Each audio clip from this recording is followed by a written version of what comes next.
बिस्मिल्लाहिर्रहमानिर्रहीम, अस्सलाम वालेकुम। मैं हूं सैबी काज़मी। आप देख रहे हैं फेसबुक और यूट्यूब। अहम खबरें। पहले रात के रूसी एम्बेसी की एक ट्वीट ने बड़ा तहलका मचाया। मेरे अजीज़ हमवतनों की सदाएं, उसकी बाज़गश्त रूस ने कन्फर्म की।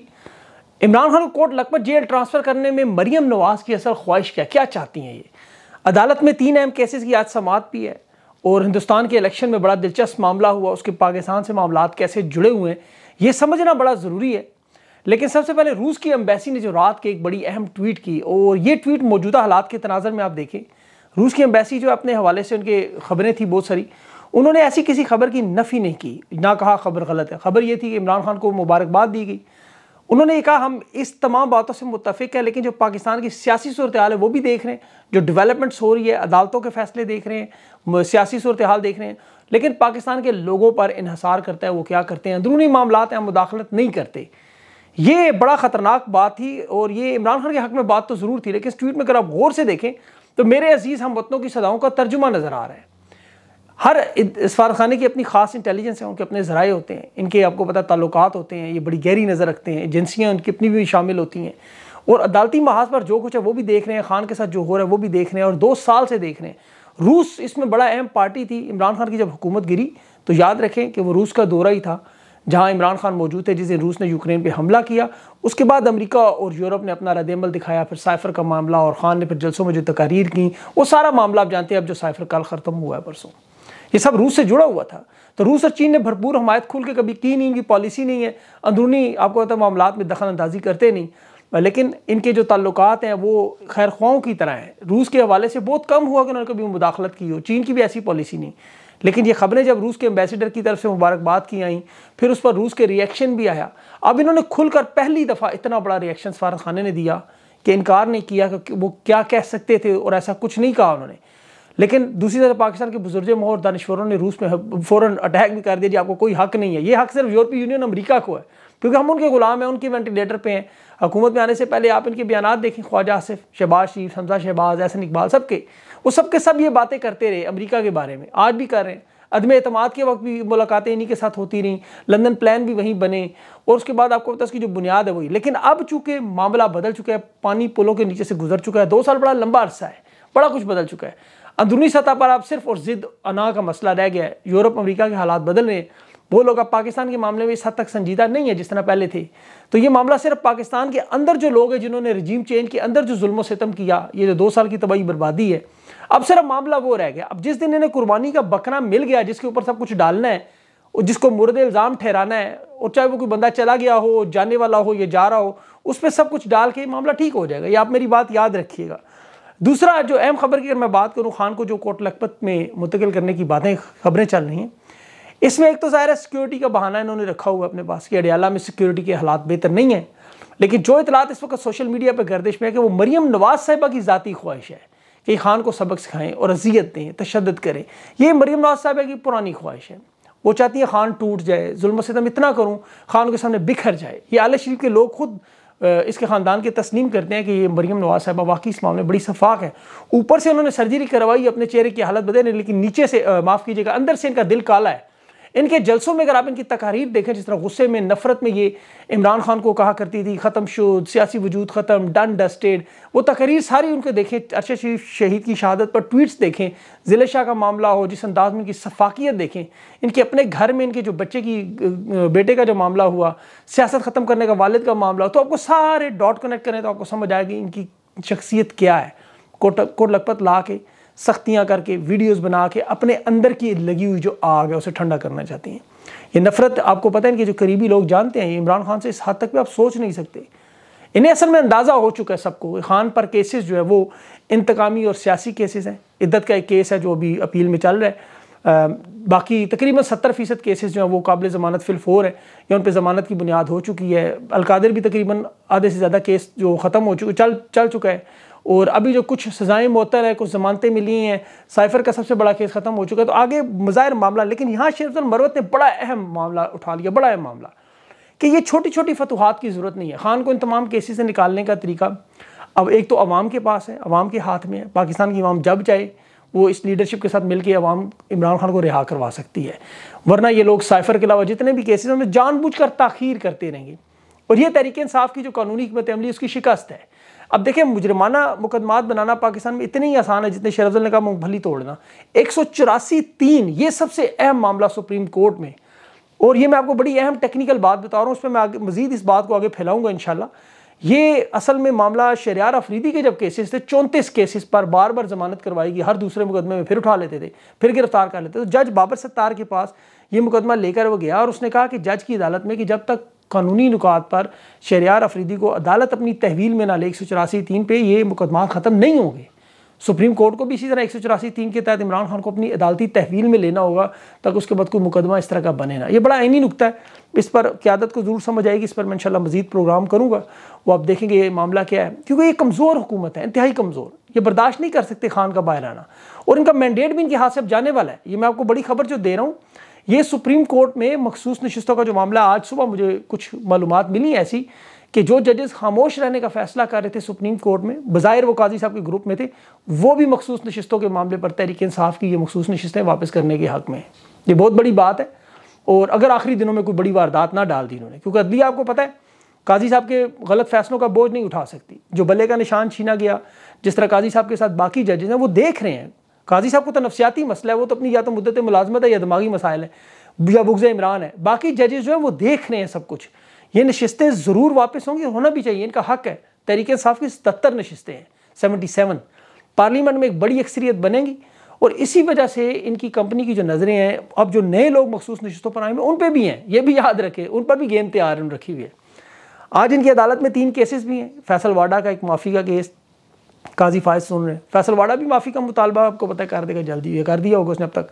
इमरान रियाज के एक एग्जिट कंट्रोल लिस्ट से नाम निकालने का मामला है, वो भी उन्होंने निकाल के पासपोर्ट कंट्रोल लिस्ट में डाल दिया कि हज पे ना जा सके। वही पुरानी वारदातें, लोगों को उम्र और हज से रोकना, बुजुर्गों, बच्चों और ख़वातीन पे हमले करना, अल्लाह इनको समझ दे। और खान की ट्वीट मोहसिन अख्तर कियानी की अदालत में वो एतराज़ात पे मुस्तरद हुई अभी, और जज आमिर फ़ारूक की जो रिपोर्टिंग की पाबंदी की जो कार्रवाई है, अदालती रिपोर्टिंग पर पाबंदी, उसमें तौहीन का भी मामला है कि तो प्रेस कॉन्फ्रेंसेस नहीं दिखाई जाती। आमिर फ़ारूक साहब कह रहे थे सेंसर ना करें, लेकिन बस सिर्फ उसमें से तौहीन के आंसर निकाल दिया करें। काजी साहब भी कह रहे थे मुझे जितनी गालियाँ पड़ती हैं शायद ही तारीख में पड़ी हूँ। मैं ऐसे सोच रहा था सोशल मीडिया देखते नहीं, काजी फायज साहब को पता कैसे चलता है कि लोग इन्हें गालियाँ दे रहे हैं, ये कौन इन्हें रिपोर्ट करता होगा और क्या बताता होगा। सर आपको आज किसी ने क्या कहा? काजी साहब समेत इन तमाम बड़े लोगों को सोशल मीडिया से नाराज़गी भी यही है कि बना बनाया बयानियाँ और वारदातें 2 मिनट में खोल कर चीर फाड़ के नौजवान बच्चे रख देते हैं, और इन्हें गुस्सा इस बात पर आता है। अब देखें, इन्होंने महमूद रहमान कमीशन रिपोर्ट पे जो इमरान खान की ट्वीट उनके अकाउंट से हुई, उस पर लिफाफा सहाफ़ियों ने, टाउटों ने कितना शोर मचाया, गद्दार हो गया खान जी, उसने मुल्क तोड़ दिया, ब्ला ब्ला ब्ला, बहुत लगे रहे। लेकिन सोशल मीडिया के लोगों ने काजी फायज समेत इन लोगों के बयानात सामने रख दी कि तुम लोग क्या कहते रहे। नजम सेठी की ट्वीट्स ले आए, बांग्लादेश के बारे में जो महमूद रहमान कमीशन की रिपोर्ट्स दिखाता रहा, एहसन इकबाल, सेनेटर अफनानुल्लाह मुशाहिदुल्लाह का जो बेटा है, महमूद रहमान कमीशन रिपोर्ट पढ़ो, शर्म से डूब मरो, यहाँ तक कहते थे तुम्हारी तो नस्लें गद्दार हैं, अंदाज़ा करें। और फिर काजी फायज साहब कहते थे हिंदुस्तान से रिपोर्ट छपेगी और तर्जुमा उसका आएगा। अब काजी साहब को ये भी अब नहीं पता कि वो तर्जुमा आ चुका है। और हिंदुस्तान की वजह से मैं बात की, वहाँ के इलेक्शन की दिलचस्प सूरत हाल भी आपके सामने रखूँ। एक तो साबित वो बड़ी जमहूरियत है, हम लोग तो 76 साल में एक शायद 1970 का इलेक्शन साफ हुआ था जिसके बाद मुल्क टूट गया, उसके अलावा कभी कोई इलेक्शन साफ शफाफ नहीं हो सका। हिंदुस्तान में मोदी की हार के अलावा ये नवाज शरीफ साहब को भी धचका है, क्योंकि रजीम चेंज ऑपरेशन के पस मंज़र में नरेंद्र मोदी और अजीत देओल की हुकूमत थी। आपको याद रखें, सहूलतकारों में नाम आता है इनका भी, फॉर्म 47 वाली। नरेंद्र मोदी सादा अक्सरियत से नवाज शरीफ साहब की तरह जीतना चाहता था, अभी 300 नशिस्तें भी उसकी पूरी नहीं हुई, 400 का हदफ था उसका, 2/3 चौधराहट लेनी थी पूरे खित्ते की। और नवाज शरीफ साहब उनके सहूलतकारों को भी सख्त नुकसान इसी वजह से पहुंचा कि क्योंकि बीजेपी जो अपने ही घर उत्तर प्रदेश में हार गई, अयोध्या में हार गई जहाँ राम मंदिर बनाया बाबरी मस्जिद गिरा के, हरियाणा, राजस्थान, महाराष्ट्र, ये सारी जगह पे हारे। और नफरत की जो सियासत है, मुसलमान 15 नशिस्तें जीते बड़ी अहम, और 230 नशिस्तें कांग्रेस भी तकरीबन वो सिंगल पार्टी के तौर पर मोदी नहीं आ सका। और जिस तरह मियाँ साहब की ख्वाहिश थी कि मैं सादा अक्सरियत से वज़ीर आज़म बनूँ, मोदी भी नहीं बन सका हिंदुस्तान के लाके, उसने काम बड़ा किया है, लेकिन उसकी इंतहा पसंद पॉलिसियाँ मुसलमानों के ख़िलाफ़, तो हुकूमत अब इसकी बड़ी कमज़ोर होगी। लेकिन ये इलेक्शन बड़े दिलचस्प थे, हज़ारों की तादाद में उम्मीदवार आपस में मुकाबला कर दे, और करोड़पति लोग थे, 500 से ज़्यादा करोड़पति लोग थे, हैवी किस्म के करोड़पति। और इसमें जो नरेंद्र मोदी को 53 नशिस्तों में से अभी तक वो कामयाबी नहीं मिल सकी, 553 जिसमें वो एक्सपेक्ट कर रहा था। अब यहाँ राहुल गांधी के ऊपर 19 मुकदमात थे, याद रखें, लेकिन इलेक्शन लड़ा और जीता भी। भारत में अलहदगी पसंद तहरीक चलाने वाले 122 के करीब तंजीमें हैं, लेकिन सबके सब इलेक्शन लड़ने की इजाज़त थी। खालिस्तान तहरीका अमृतपाल सिंह आसाम की जेल में कैद, वहाँ से इलेक्शन लड़ा और जीत भी गया।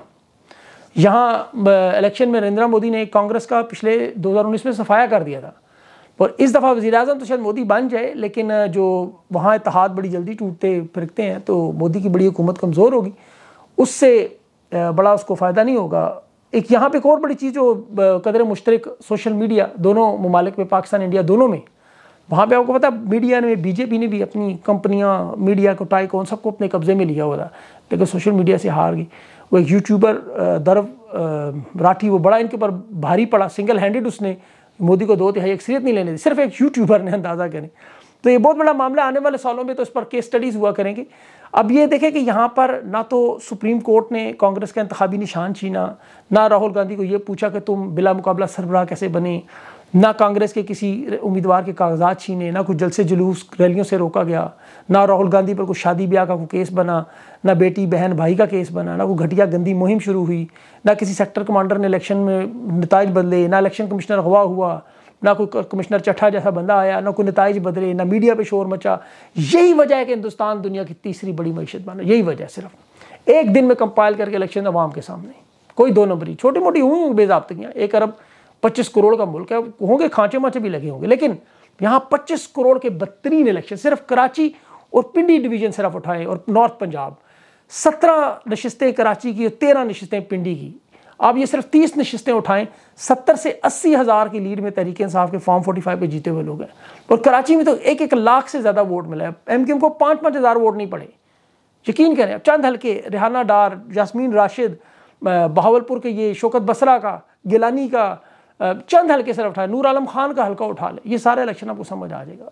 शुमाली पंजाब में 60-60 हज़ार की लीड से जीते हो, कमर शोजब जीती हुई है। जाके देखें वहाँ शुमाली पंजाब के सारे हल्कों में, वहाँ तकरीबन ये सारी मिला के 101 नशिस्तें, तो सीधी 101 नशिस्तें तहरीक इंसाफ की, बदमाशी और 2 नंबरी से इन्होंने छीन ली। फिर मुल्क बदहाल और इस तरह होते हैं, वजह ये है। फिर दुनिया में आपकी इज़्ज़त फॉर्म 47 की ख़त्म होती है, एहतराम ख़त्म होता है। अभी शहबाज शरीफ चीन गया, आपके सामने देख लें क्या हालत हुई, हाथ हो गया वहाँ बहुत बड़ा, सूबे का मेयर भी नहीं लेने आया, नायब मेयर, वो तंग आ गए हैं शहबाज शरीफ को, हर महीने हर दौरे पे आके पैसे मांगते, कर्ज़ों को रोल बैक करते, रेलवे सड़कों की तामीर पे पैसे मांगने, ऊपर से फॉर्म 47। ये सिर्फ फीता काट के अपनी फ़ोटो बनाना चाहते हैं कि यहाँ पे आके किसी तरह पैसे लगाएं, सरमायाकारी लगाएं, मुनाफा दे। SIFC भी नाकाम बुरी तरह, 4 महीनों में आपको पता है जो डिविडेंड का मुनाफा बना है जो इन्वेस्टर्स का, वो नहीं दिया जा रहा। तमन्नाई के चीन की कंपनियों के 550 अरब वापस नहीं हुए, इंटरेस्ट रेट 22% पे है, सरमायाकार यहाँ आने का सोच नहीं सकता, उनके तो पहले के पैसे नहीं मिलने उन्हें। मुल्क की पैदावार या तो माइनस में है, या वो 1-2% ज़बरदस्ती दिखा देते। किसी एक शोबे में भी तरक्की नहीं हो रही। सनतों में जो बिजली और गैस फराम की जाती थी, आप उसके रेट्स उठा के देखें, मैं हिंदुस्तान के देख रहा था इलेक्शन के दिनों, बांग्लादेश, नेपाल, श्रीलंका, उनसे भी ज़्यादा है हम सबसे, इंतहाई महंगे रेट्स। जो मौजूदा सरमायाकारों को मुनाफा बनता है वो उन्हें मिलती नहीं। हाँ, उन्हें सब्सिडी पर आधा दे रहा था। बड़े बड़े इदारों को अपनी अपनी सरमायाकारी पर 4-4 महीने प्रॉफिट नहीं मिलेगा तो वो क्या काम है, सरमायाकार कैसे आएगा बाहर से। तो इनकी कोशिश तो सिर्फ एक ही है, बस कर्ज पे कर्ज, उस पे कर्ज लिया जाए और अल्लाह से दुआ करें ना कोई कर्ज ना दे, वरना ये कर्ज हम वापस कैसे करेंगे, ये बहुत बड़ा अजाब बनेगा। जिस तरह अभी खैबर पख्तूनख्वा में गवर्नर की रोल्स रॉयस गाड़ी देखें, अवाम की तबाही देखें, तो अभी इसीलिए इन फॉर्म 47 इन तमाम हालात में हुकूमत नहीं चल सकती। खान का आना ठहर गया। बस आप अल्लाह से ये दुआ करें कि अल्लाह ताला इमरान खान को लंबी ज़िंदगी और सेहत दे। यकीन करें, पाकिस्तान के मसाइल का मैं बैठ के बड़ा अहाता करता हूँ, हकीकी मानों में अल्लाह जानता है ये खान के अलावा ठीक नहीं हो सकते, इस लेवल पे इन्होंने ख़राब कर दिए। तो इसलिए अल्लाह से दुआ करें अल्लाह खान को ज़िंदगी दे और बाहर आए और ये मामला ठीक हो। अपना ख्याल रखें। मुझे अगली वीडियो तक के लिए इजाज़त दें।